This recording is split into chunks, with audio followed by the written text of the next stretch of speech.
As upper elementary teachers, we are constantly getting our students into complex text. It's part of our everyday lessons because we want students to be able to think about the plot, to think about the characters, and really dig into texts that are going to be more advanced.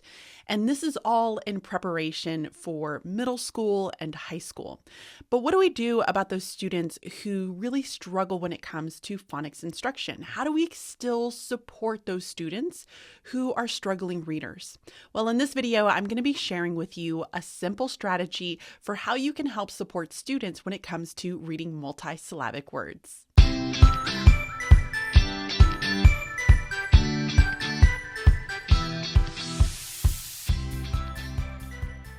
If you haven't already checked out my video about introducing syllables to your students, then I want you to pause this video and I want you to go see that one first, because that's going to be the basis for everything you need in order to support students in this component.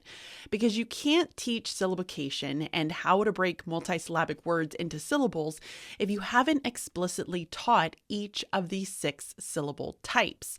And when I say explicitly taught, I mean you're giving them opportunities for practice, you're giving them feedback, and you're being very, very intentional with the word choices that you are picking in order to support each type of syllable introduction. And so that video goes all in depth with the 6 syllable types, what those look like within multisyllabic words, and then how you can introduce those to your students. This video is going to focus more on a strategy for helping your students break down multisyllabic words. And this was a strategy that I utilized with my own students, and I saw tremendous growth from them and the practice that we did as a class.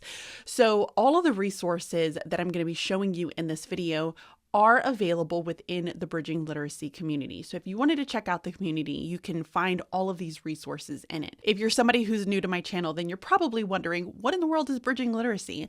Well, it is a community for literacy teachers for 3rd through 6th grade. And the focus for the Bridging Literacy community, which is a monthly membership, or you can purchase the yearly membership, is that we provide professional development, we help to break down standards, and we help to simplify the teaching process.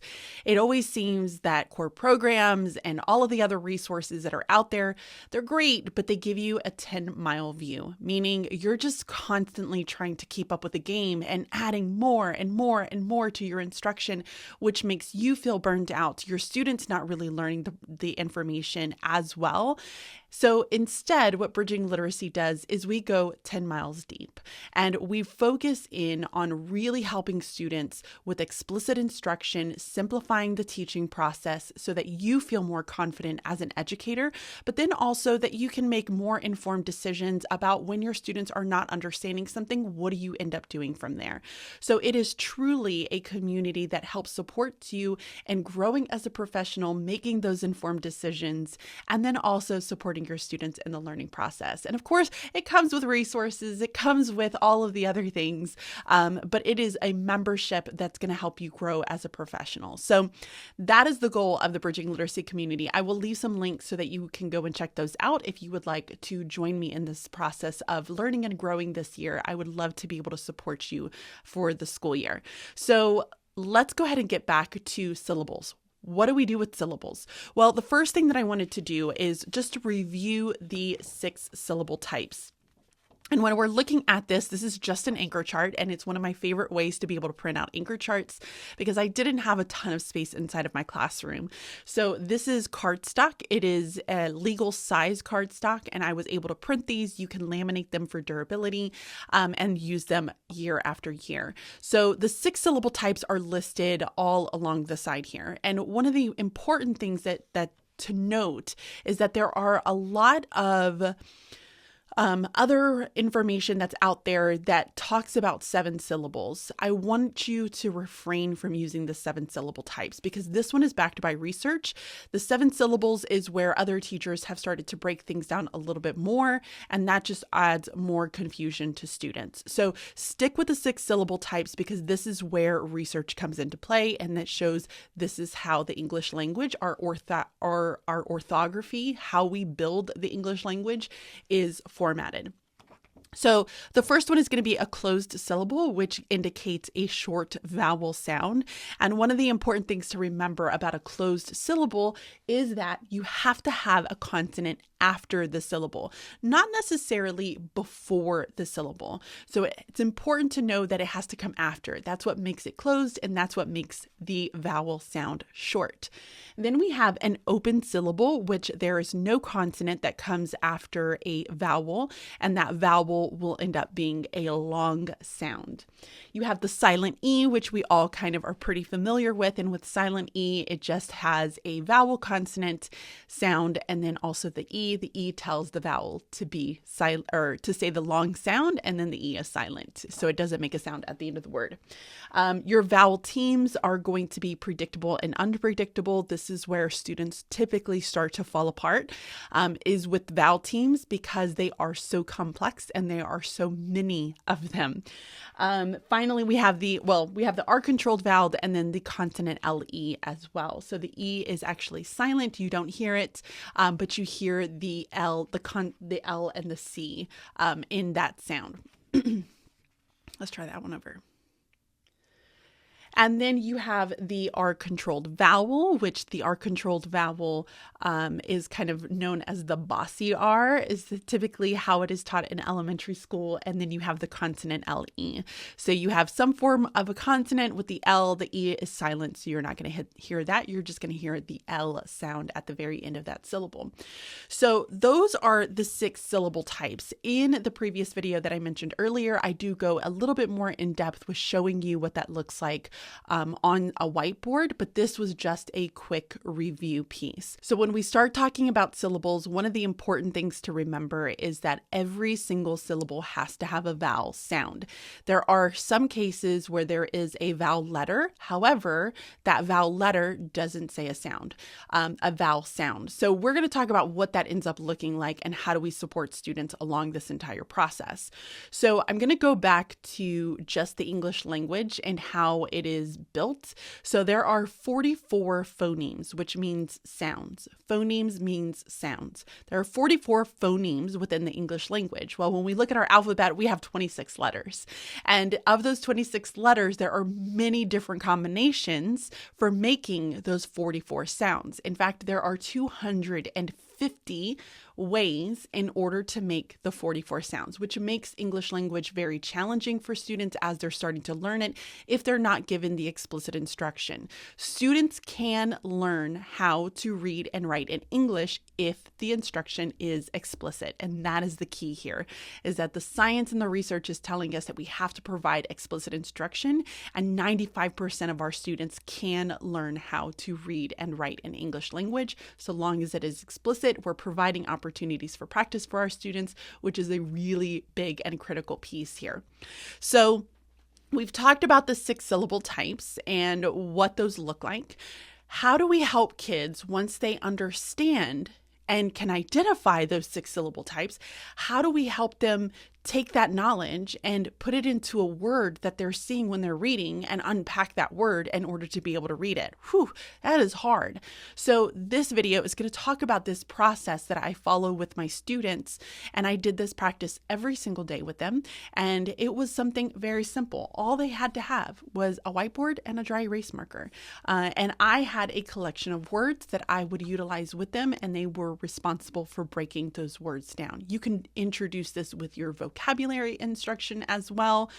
There are so many different possibilities when it comes to it.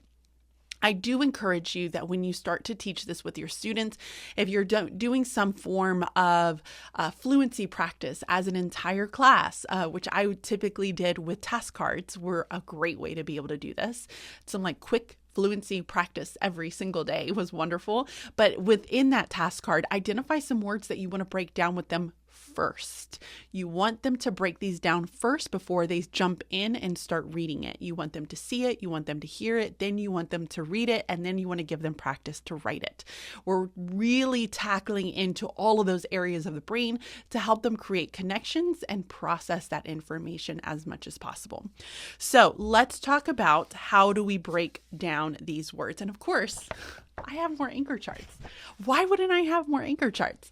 So for this anchor chart, it has the 5 rules when it comes to syllable division and how do we divide words into each of those syllables. So let's go through and we're going to talk about each and every one of these before we do some practice. So I encourage you to grab a whiteboard, grab a piece of paper, and practice this with me. That way you can try it out for yourself, because you have to have the practice, especially if this is something that you did not learn growing up. Okay, so we are back looking at our syllable division and how these rules come into play. And I'm going to introduce each of the rules to you, but then I'm going to show you the process that we follow every time we divide them. So I would introduce these to my students, and then I would provide them with some of that practice as we would go through it. So the first rule basically says that when there are 2 consonants between a vowel, then you divide and you slide. Okay. So we have the word napkin, and these 2 are consonants and these are 2 different vowels. Well, we divide it and we slide it across. Okay. And then that creates our 2 syllable types here. So 2 consonants in between, we're going to divide and slide. The second rule tells us that when there is 1 consonant between the vowel, determine if the first vowel is short or long. Now, typically, you will follow this one in most cases, so that if students don't know how to read the word and they don't know if it is a long or short vowel, most cases you want to go to the right. You want to send that consonant to the right. This is more common than this in the English language. So if this doesn't end up making sense, then we tell them to go here. And that will typically help students be able to decipher when. So it's important to note that this is more common than moving it to the left. So same thing here, you have 1 consonant between 2 vowels.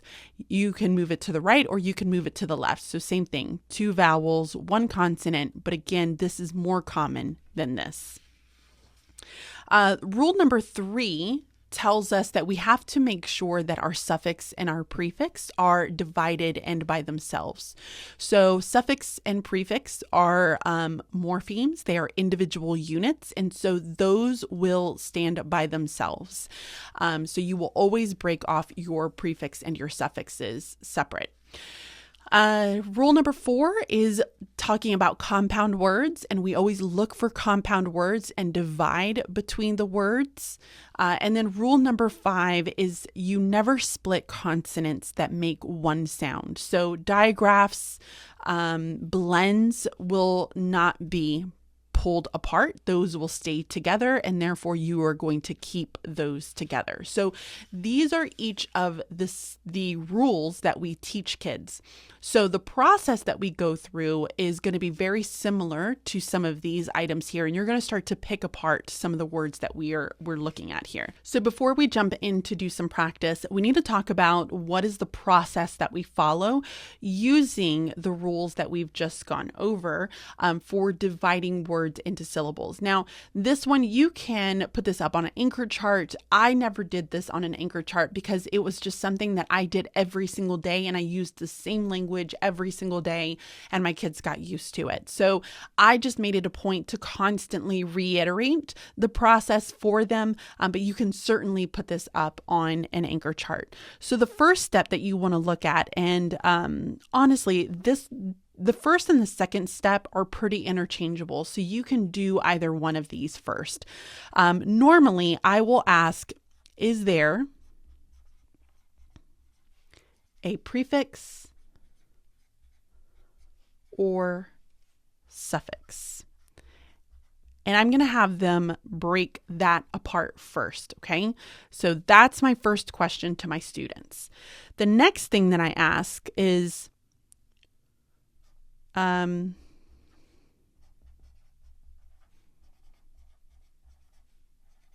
is this word a compound word? And this is important because, again, remember, if it's a compound word, you're going to break it apart.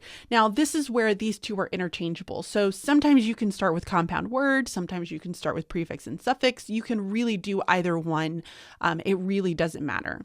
The next step that you're going to end up doing, and I think that this is the most critical, is with what is left,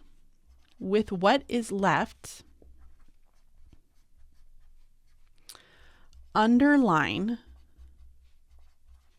the vowels. And what I mean by what is left is that we've already broken up the prefix and suffix. We've already looked for compound words, right? So whatever is left that we haven't boxed off or circled, and typically I will box a prefix and I circle a suffix. Okay. When I do a compound word, I just divide it. I just put a slash through the letters to kind of show the division there. So here I'm going to start to look with what is left. I'm going to underline those vowels. So every single vowel letter, I'm going to underline the individual letter. So here, if I looked at the word vowel, I would have the E and the O underlined like this. The last thing I would say is divide what is left. Divide what is left. So looking at the vowels and whatever is left in this word, apart from the prefix, suffix, and the compounds, I am now going to use these rules for syllable division, and I'm going to divide any other piece. So the consonants here, the consonants there, the consonant here. So it's typically ruled 1, 2, and 5 that I'm going to end up doing that with. So whatever's left, I'm going to use rules number 1, 2, and 5. 1, 2, and 5. I'm going to divide whatever is left. So I follow this process every single time. Is there a prefix or suffix? Or you can start with compound word. I'm going to show you both, so that way you can see it. With what is left, underline those vowels. Divide what is left using rules 1, 2, and 5. That is the process that we're going to follow to ensure that we're figuring out how many syllables exactly we have within words. Okay, so take a screenshot of this so that way you can remember it.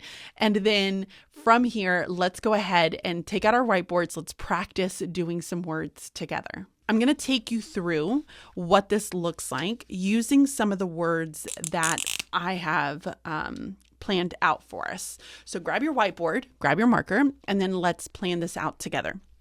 Let's just do some practice. So the word is going to be disgraceful. So I want you to write that word. Disgraceful. Okay. You could break it into syllables, but remember, spoken syllables are not always the same as written syllables. So that is very critical to remember. So here, if we're looking at this, the way that I would teach kids to do this is I would say, number 1, is it a compound word? No, there's no compound word. Are there prefixes or suffixes? And this is where students will start to learn. Yeah, there is a prefix and there is a suffix. You don't have to do squares and circles. You could do both squares. It's however you end up choosing to do it. So we divide these out because these are going to be their own syllables. And then we look at what's left. And then I will typically tell kids, identify the vowels. So I want you to underline the vowels. What do we see about this vowel? Well, there's a consonant in between, but we know that if it's a vowel consonant E, that E is going to make that A say the long sound. So this is a silent E syllable. So we would always pull out this chart again. And I would say, what type of syllable is it? Silent E. So how many syllables does it have? It has 3 syllables. Disgraceful, 3 syllables. Make sense so far? Okay, let's try another one. For this one, we're going to do the word unsuccessful. Unsuccessful. I'm trying to put a little bit of space in between my letters here. So write that down, and then I want you to go through that same process. The first thing that we're going to do is we're going to ask ourselves about prefix and suffix. Is there a prefix or a suffix? Yes. We see that there is a prefix, un, and there is a suffix of full. Next thing we look at is the rest of the parts here. Is it a compound word? No, it's not. Go ahead and underline the vowels. So here's a vowel, here's a vowel. Okay, so we have two different vowels here. What do we see in between those vowels? Well, we see two C's. Well, if I come back here to my chart, it tells me that if there's two consonants, we're going to divide it and slide it. So I'm going to divide here. So now what we see is we have un. What is this vowel going to be? Long or short? Well, if we come back here, our closed syllable says that it's going to have a consonant following the vowel. There's a consonant following the vowel, so it's going to be short. Here, what is that E going to be? Well, there's some consonants. It's going to be short. So I can say unsuccessful. How many syllables? 4 different syllables in there. Okay, let's try another one. This one, we're going to do reminder. Following that same process. First thing, are there any prefixes or suffixes? Okay, yes, we do see that. We see a re and we see er. Looking in between, is it a compound word? No, there's no compound in there. What about vowels? Underline your vowels for what's left. So we have an I. Any other vowel? No, because I know that every single syllable has to have a vowel sound. So this one had a vowel, this one had a vowel, this one had a vowel, this one had a vowel. Same. Every single one. So in this case, I have this as the syllable, this as a syllable, and this. So how many syllables am I going to have? I'm going to have 3 syllables. So this is going to be a short sound, right? But technically, this word actually doesn't follow that rule because that I is actually long for mind. So unfortunately, it doesn't follow that rule. So you're going to have those conversations with students that there are certain words that just don't follow those same patterns. And a lot of the times it has to do with the origin of where it ends up coming from and how it started to get spelled. And that starts to get way more complicated for kids. So we would see that we have our 3 syllable types here. Okay, let's erase and we're going to try out a few more words. I think this eraser actually erased pretty well. Sweet. Okay. Let's try out another one. Let's do, this one's going to be a little bit more challenging. Unevenly. So write that word down.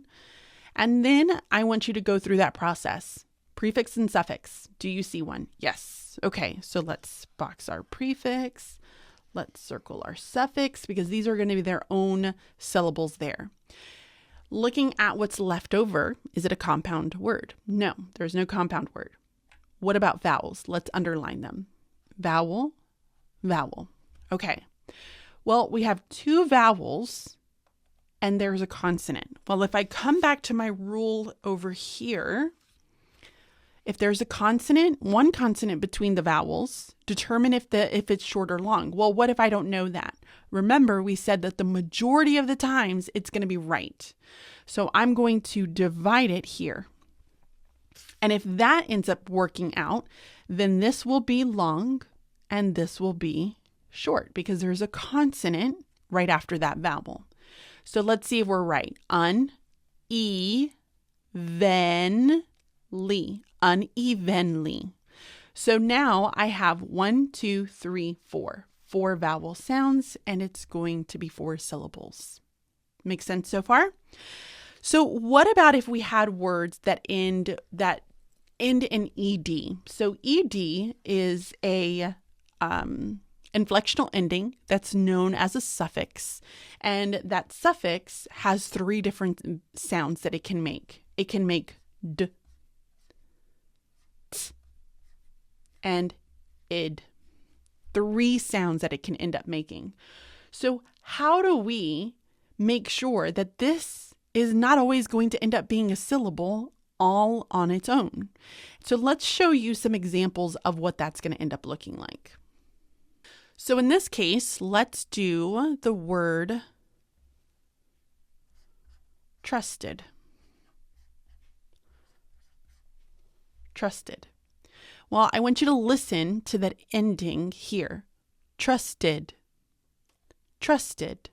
What sound is it making? Is it making the d, t, or id?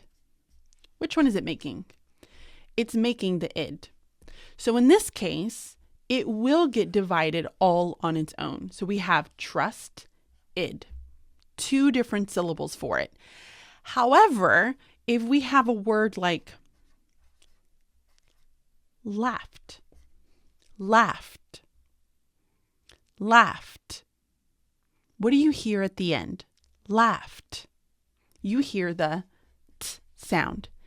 In this case, yes, there is a vowel letter. However, because it does not make a sound, the vowel sound, it is 1 syllable. So you are only going to have it as 1 syllable. So ED is one in which you would want to provide practice for students as much as possible. So I have a collection of words that are inside of the community that I just put onto a ring. And those words all have ED endings because those tend to be the most challenging, especially for students who are English learners. They really struggle with not doing the ED on top of it. So they would say laughteded, laughteded. And so giving them the opportunity to practice that as much as possible is really important. So I was able to grab my my cards. These are the ones that I've utilized. I had sticky notes because I would put sticky notes on the ones that I wanted to practice with students that day. So I would give them each a word. I would just read the word to them, and then they would have to determine if it was d, or id, and then how they would end up breaking that apart. So it has a ton of these. I will place these into the community if you would like to be able to use them with your students, but I just put mine on a ring, had them laminated.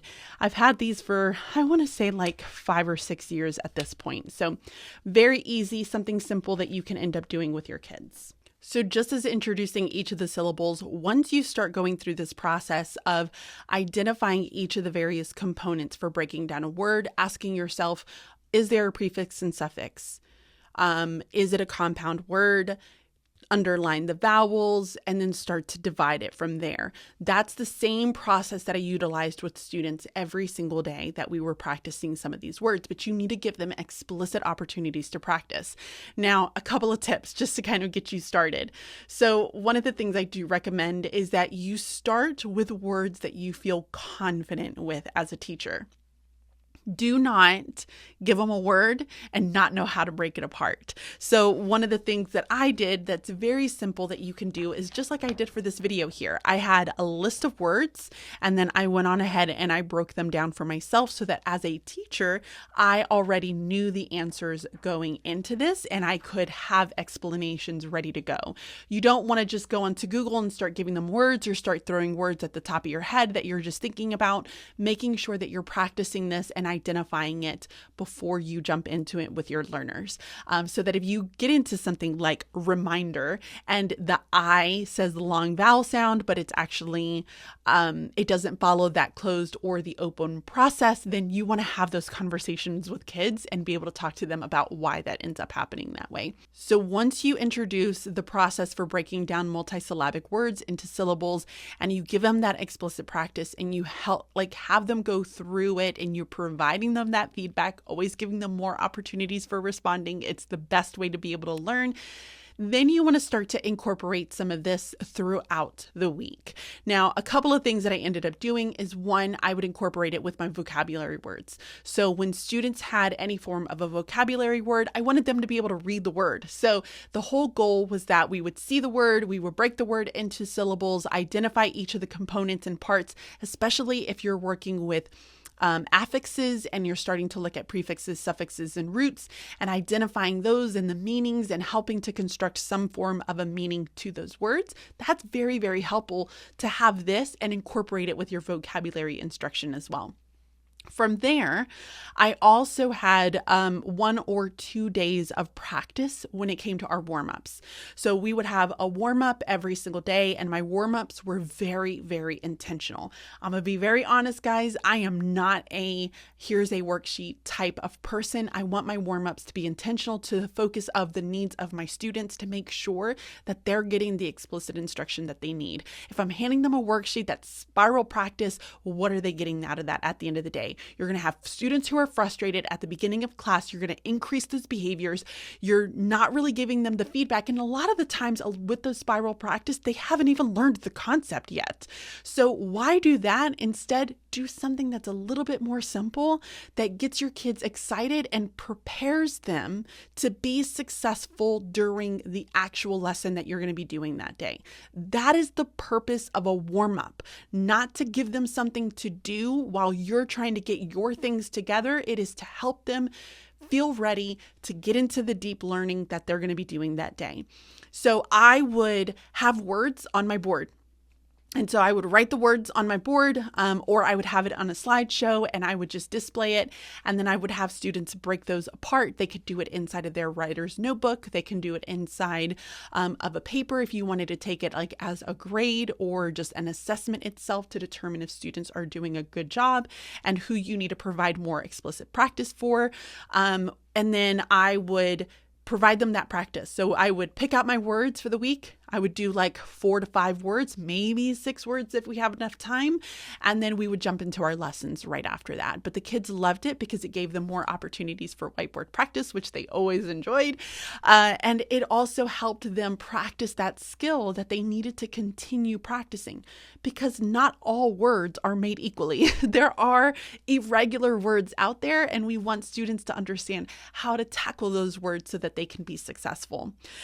So hopefully this process has kind of helped you understand how to put it all together, and now have a really good understanding of how you can introduce this to your students as well. So let me know if you have any questions. Thank you so much for watching this video. I really do appreciate it. If you are brand new to my channel, I would love for you to subscribe, hit that notification bell so you can get notified when I upload a brand new video.